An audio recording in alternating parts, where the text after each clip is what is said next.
మీరు ఒప్పుకోకపోతే నేను దూకుతాను, చస్తాను ఏదో చెప్పాడు. నాన్న వాడితో ఎవరికి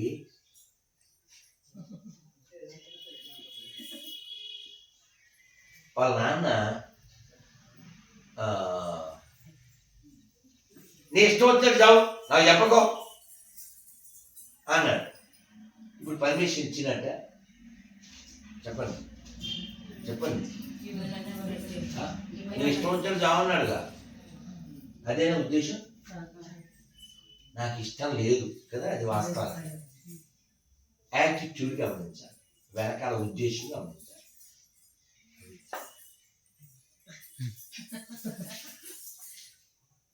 మనం ఎప్పుడు యాటిట్యూడ్ పరిగెత్తాలి, ఇవ్వడానికి దాచుకోవడానికి ఎవరన్నా పరిగెడతాడు. ఇవన్నీ నేర్పించాలి బాల్యంలో. అవి నేర్పకపోతే ఇంక చూడు, ఆయనకి ఎవ్వడు నువ్వేంటి ఉపన్యాసం ఇవ్వక్కర్లేదు, ఏమన్నా ఇవ్వు, నాది నాది నాది. ఈ నాది ఫైనల్గా ఇదే వాడి జీవితాంతం సోది, ఫైనల్గా మీదే బూది. నేను ఒక ఒరిస్సా ఆయన ఇచ్చే ఇది ఆడుకుంది ఆడుకోవచ్చు చాలా ఆడుకుంది చాలు బాబు గెలుపుదాం అక్కడికి వెళ్తావా అంత ఆడు. సో ఫైనల్గా మనకి యాటిట్యూడ్ అనేది చాలా ముఖ్యం. అర్థం తెలుసుకునే జీవించాలి. కొంచెమైనా పర్వాలేదు, కొంచెమైనా పర్వాలేదు. 700 శ్లోకాలు వచ్చింది ఎందుకు? నీకు ఉల్లిపాయ లేకపోతే మొద్ద దగ్గర, కాఫీ లేకపోతే తలనొప్పి వచ్చింది అంటే నీకు ఏ శ్లోకం ఎక్కలేదు. నీకు అంటే ఎక్కువ శ్లోకాలు రావడం అనేది ప్రధానం కాదు, ఎక్కడం ప్రధానం. ఎక్కాలి. చెడు ఎక్కింది, బాగా ఎక్కింది. అందుకని ప్రపంచంలో బోల్డెన్ ఉత్పాతాలు జరుగుతాయి. మంచి ఎక్కడ ఎక్కింది? భౌతికత ఎంతమంది తల్లులు ఎంతమందికి చెప్పారు, ఎంతమంది తండ్రులు చదివారు? ఎందుకురా? మొన్నేనా విజయవాడలో ఉన్నావుగా, బోల్డ్ మంది వచ్చారు సార్. మా ఇంట్లో భౌతికత ఉందన్నాను, చేస్తాను అందరూ ఎక్కారు సార్. రెండో క్వశ్చన్కి 20 మంది కూడా లేదు. ఏంటి రెండో క్వశ్చన్? ఎంతమంది? నేనేం పెద్ద బండ్లు వేయలేదు. ఎంతమంది 3 అధ్యాయాల పేర్లు చెప్పగలరు అన్నాను సార్. నేను శ్లోకాలు అడగలేదండి, అధ్యాయులంతా చదవద్దు మీలాగా, జస్ట్ పేర్లు అడిగాను సార్. అన్నీ పడిపోయింది సార్. ఏదో 10 లేచింది, 5. ఎంత దౌర్భాగ్యం. అందుకని ఆ బాధ చాలా, ఆ పెయిన్తో నేను చాలా, ఇంత గొప్ప దేశంలో పుట్టేమి ఏమీ ఎక్కలేదే. అన్నమయ్య చెప్పలే, ఒక్క సంకీర్తనే చాలు ఒద్దికై మము రక్షింపగా, తక్కినవి బండారాన దాచి ఉండని, వెక్క సమగుని నామము వెల సులభము ఫలమధికము, దిక్కై మమ్మేలితివి నివినిక తీరని నా ధనమయ్య, దాచుకో దాచుకో నీ పాదాలకు తగనే చేసిన పూజలివి హరి. ఒక సంకీర్తన చాలు, మిగిలిన 31,999 అందులో దాచి భాండాగారాలు. తిరుమల వెళ్ళారుగా అందరూ. మనం దర్శనం చేసి బయటకు వచ్చాక ప్రదక్షిణ చేసి వస్తాం కదా బయటికి, పైన విమాన అగ్నేశాన్ని చూస్తాం కదా. ఆ తర్వాత ఎక్కడికి వెళ్తాం?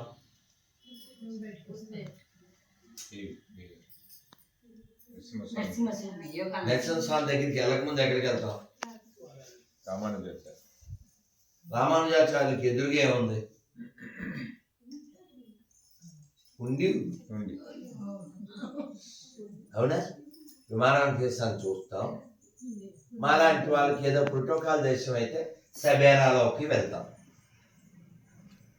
సబేరా అంటే తెలుసా ఏంటది? కుబేరా కాదు, సబేరా స్వామివారి యొక్క వస్త్రాలు. అక్కడ తీర్థం ఇస్తారు, అక్కడ అక్షతలు వేస్తారు. ఆ అక్షతలు వేసుకుని కిందకి దిగ్గానే ఆ పక్కనే ఈ భాండాగారం ఉంటుంది. అన్నమయ్య ఆయన పిల్లలిద్దరు అక్కడ చెక్కబడి ఉంటారు. అలా వందల సంవత్సరాలు అది అట్లే ఉంది రాగిరేకులతో. రాళ్లపల్లి అనంతకృష్ణ శర్మ గారు అనంతపురంలో పుట్టారు.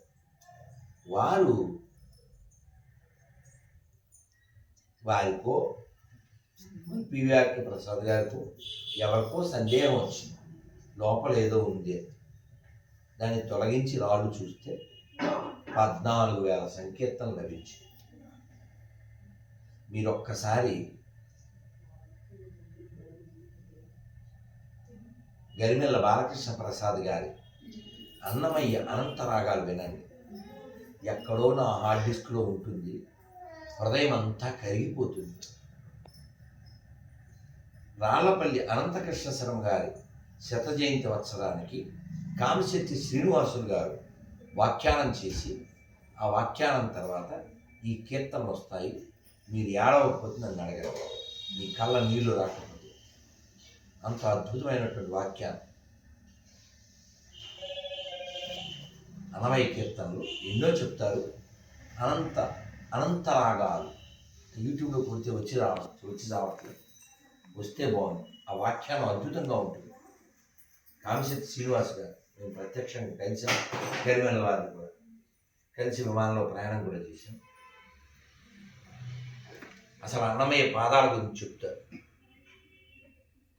చతుర్ నటమూర్తి కృష్ణుని యొక్క పాదం, బ్రహ్మ కడిగిన పాదం, బ్రాహ్మీ ముహూర్తాన తిరుమలలో బ్రహ్మదేవుడి చేత స్వయంగా కరగబడిన పాదం అని అన్న తర్వాత తంబుర అలా మోగుతూ ఉంటే వెనకాల నుంచి బ్రహ్మ కడిగిన పాదము, బ్రహ్మము తానే నీ పాదము, బ్రహ్మ కడిగిన పాదము,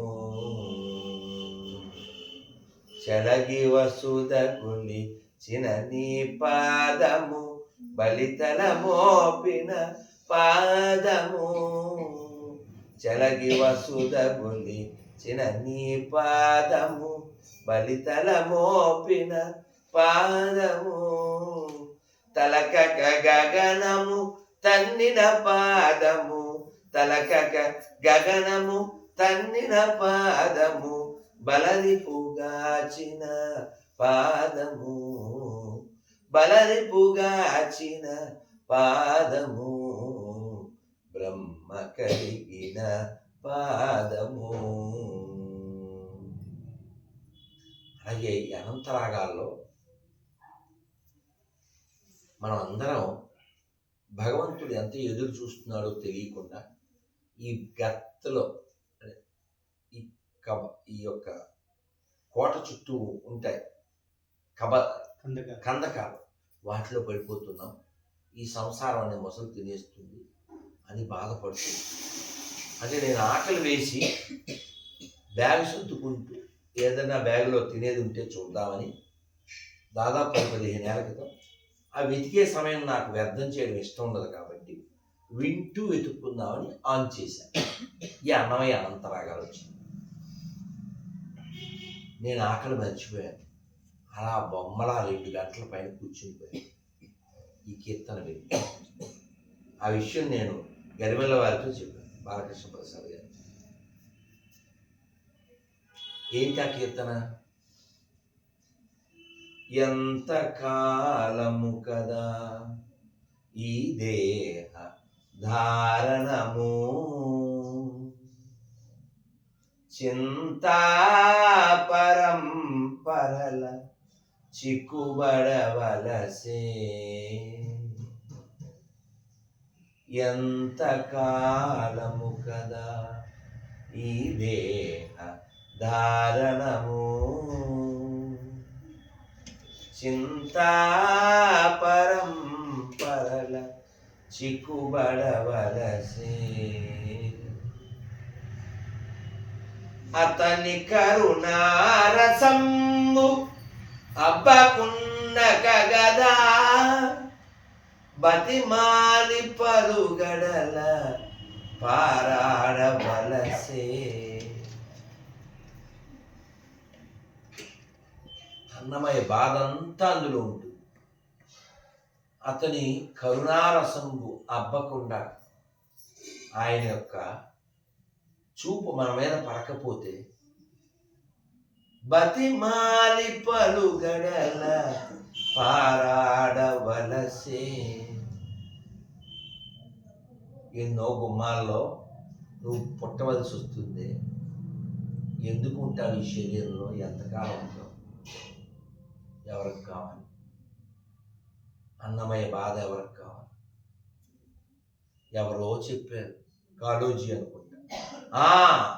నా బాధ ప్రపంచ బాధ కాదు, ప్రపంచ బాధ నా బాధ.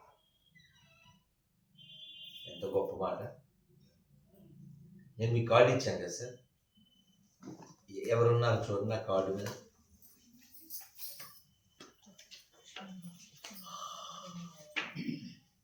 లక్ష్మణ్ బాబు. ఇక్కడ చూడండి ఇంకో కార్డు మీద రాయపురోడు సుబ్బారావు గారు ఉన్నారు. మీకెవరు వచ్చారు?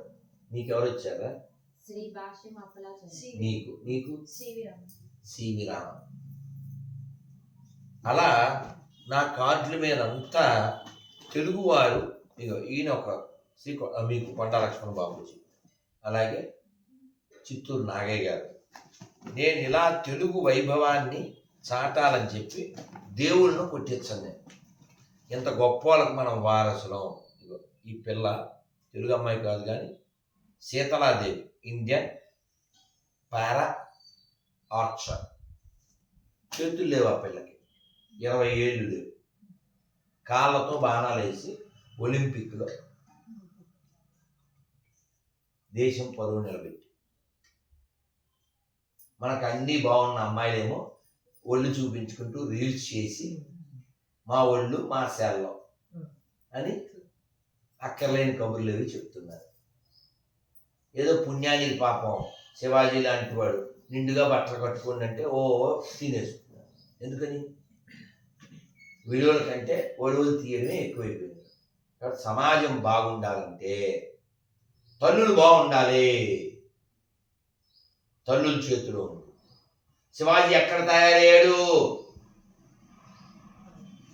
ఒళ్ళో, అమ్మ ఒళ్ళో.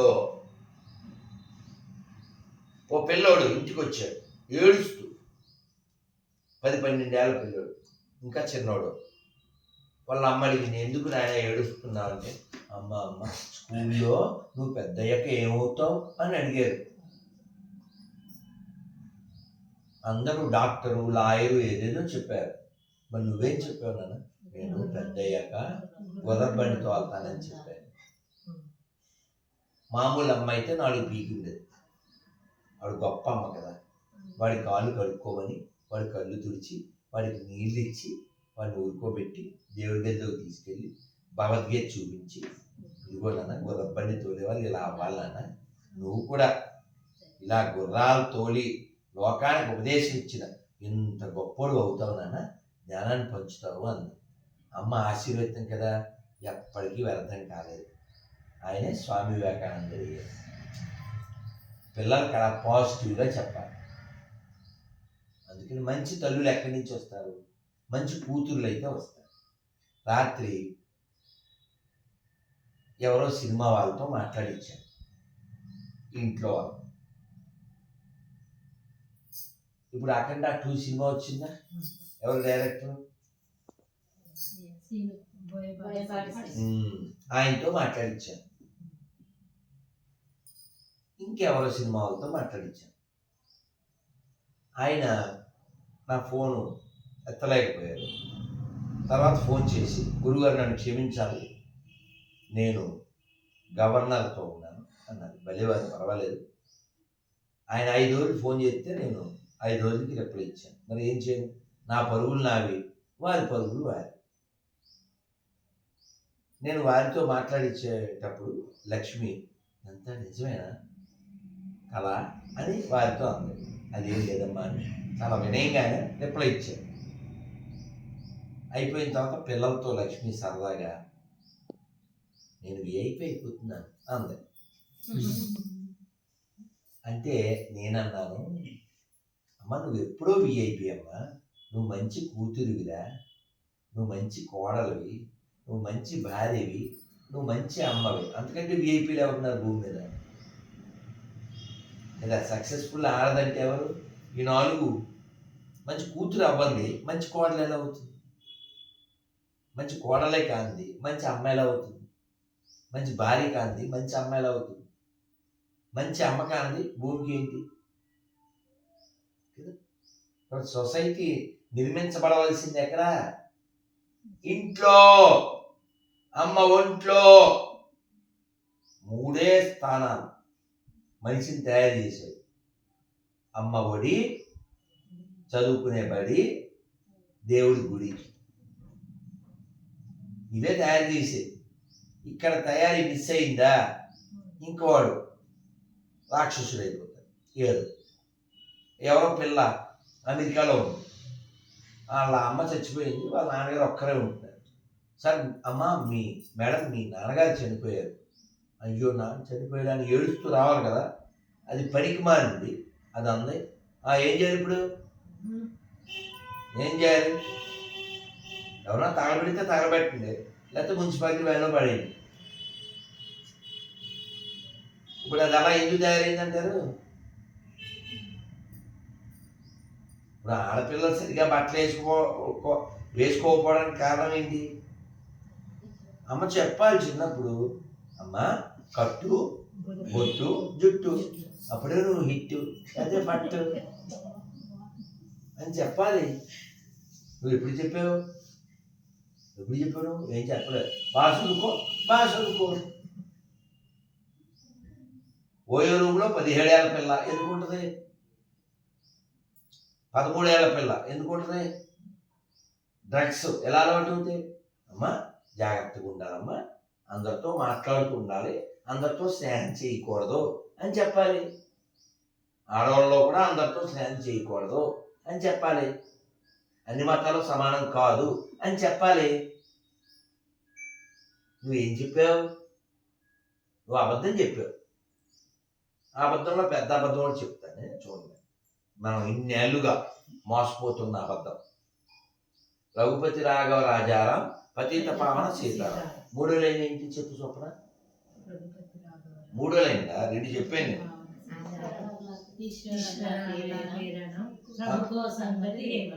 ఈ 3వ లైన్ నిజమేనా?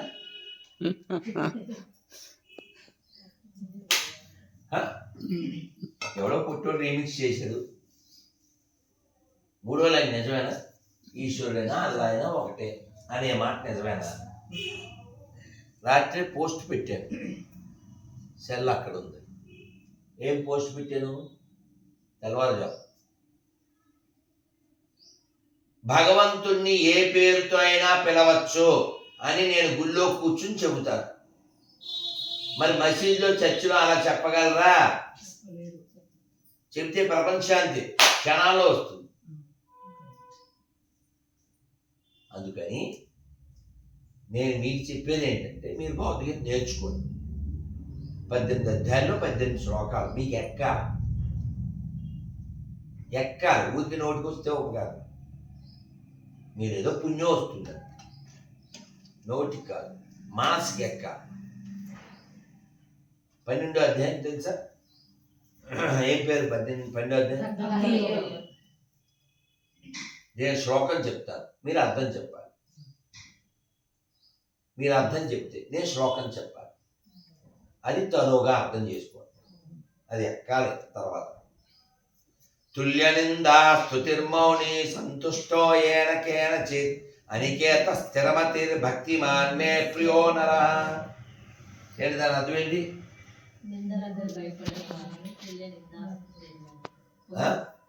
పొగిడితే పొంగిపోయేవాడు,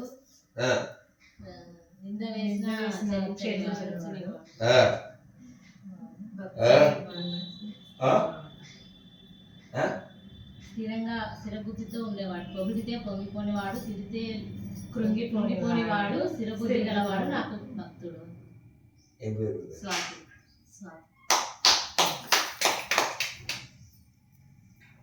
అందులో ఒక్కటి చెప్పారు, మీరు అన్ని బాగా చెప్పారు. అనికేత అంటాడు.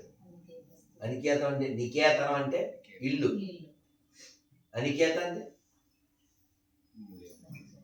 ఇల్లు లేనివాడు. మాకు తెలుగు భగవద్గీతలో ఇస్కాన్ దాంట్లో ఆ పదం ఎంత బాగుందంటే, నివాస స్థానం ఏదైనాను లెక్క చెయ్యని వాడు. నాకు బాగా పట్టుకుంది. అదే పట్టుకుంది కాబట్టి నిన్న హరినగర్లో ఉన్నా, మొన్న నంద్యాలలో ఉన్నా, అంతకుముందు రోజు విజయవాడలో ఉన్నా, అంతకుముందు ఏలూరులో ఉన్నా, అంతకుముందు టీనరసాపురంలో ఉన్నా, అంతకుముందు కాకినాడలో ఉన్నా, అంతకుముందు దాక్షారామంలో ఉన్నా, అంతకుముందు యానం, ఏడుడే ప్రయాణం, మీతో గానం. అదవుతుందమ్మా. అంటే నువ్వు ఉండే నివాసం మారచ్చు, కానీ నీ బుద్ధి స్థిర బుద్ధి అయిందా. ఎప్పుడు నా మీదే ఉండాలి, కృష్ణుడి మీదే ఉండాలి. పట్ట నాకు 12-19 పట్టింది సార్, 4-22 పట్టింది. భగవద్గీతలో 4-22 ఏంటది? 12లో 19 అది 4-22 ఏంటి?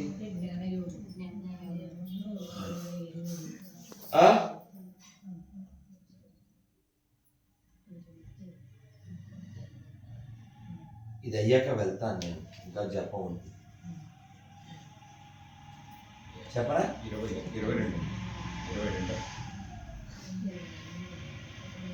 4-22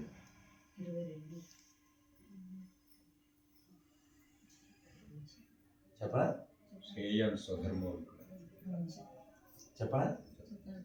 యదృచ్ఛాలాభ సంతుష్టో ద్వంద్వాతీతో విమత్సరః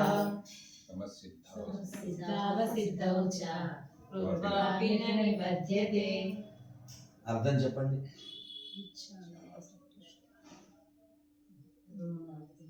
అది పట్టిందా? నేను 22 ఏళ్ల వయసు ఉన్నప్పుడు 32 రోజుల్లో చదివాను భగవద్గీత. అదే ఉద్యోగం, చదవడమే పని. కొత్త శ్లోకాలు కాదు, భావం, అర్థం, తాత్పర్యంతో. అమ్మ పిలిస్తే కిందకి వెళ్ళడం, తినేయడం, మళ్ళీ పైకి రావడం, చదువుకోవడం. ఇవి రెండే పనులు. చదువుకోవడం, జపం చేయడం. చదువుకోవడం, నిద్ర వస్తే మళ్ళీ మేన మీద కట్టి ఇటు తిరుగుతూ జపం చేయడం. ఇదే పని. ఆ వయసులో ఎక్క, ఇంకా ముందే ఎక్క. ఈ శ్లోకానికి అర్థం ఏంటి అమ్మా?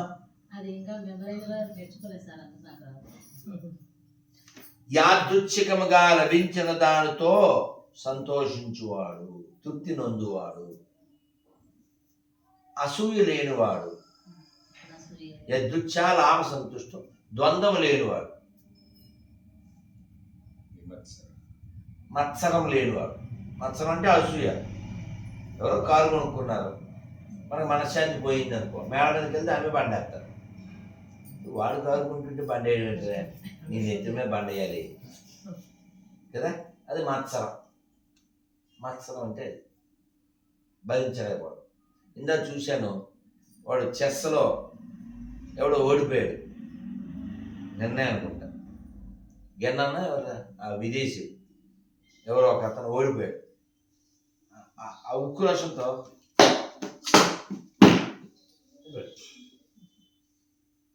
తట్టుకోలేకపోయాడు. ఏదో షేక్ హ్యాండ్ ఇచ్చాడు తప్పదరా దేవుడు. ఎందుకు తట్టుకోలేవు? నువ్వు తీసుకో. నిందా స్తుతిర్మౌని. భౌతికత ఎక్కితే నువ్వు ఉంటావు, భౌతికత ఎక్కకపోతే అలాగే. ఆడు విదేశాడు, నువ్వో కాదు ఎవడైనా. అందుకని యదృచ్ఛాలాభ సంతుష్టం, లభించిన దాంతో సంతోషపడాలి. నిన్న భోజనం పొద్దున్న ఎప్పుడో 10ంటికి వండేది. ఎక్కడ? 9ంటికో 8ంటికో. ఎక్కడ? అక్కడ ఇస్కాన్లో. మరి మాకు మొన్న అంతా నిద్రపోవాలి. కొండ మీదకి వెళ్ళాలి, అహోబిలం. నిద్రపోతే కుదరదు. 1 గంట రెడీగా ఉండాలి లక్ష్మి. పడుకుంటే ఎలాగా? మేము వెళ్ళిందే 11ంటికి నంద్యాల నుంచి. నిద్రపోకుండా 12:30కి 1 గంటకి ఎప్పుడు స్నానం చేసేసి వెళ్ళిపోయాయి. దర్శనాలు అయిపోయి వచ్చాక పొద్దున్న 8:30కి ఎప్పుడో పడుకున్నాం. ఇది 4:30 గంటలే పడుకుంటుంది. ఇది నువ్వు పడుకోమని ఎక్కువ పడుకోదు. అలారం పెట్టక్కల 4:30 గంటలకు లేచిపోతుంది. అలా 2ంటికి ఎప్పుడో లేచాం. మరి ఆకలి వేస్తుందిగా, ముందు రోజు తిన్నాం, కరకరలాడుతుంది. కానీ అక్కడ ఫుడ్ పొద్దున్నది చల్లారిపోయింది. లోపల వేడి ఉంటే చాలుగా.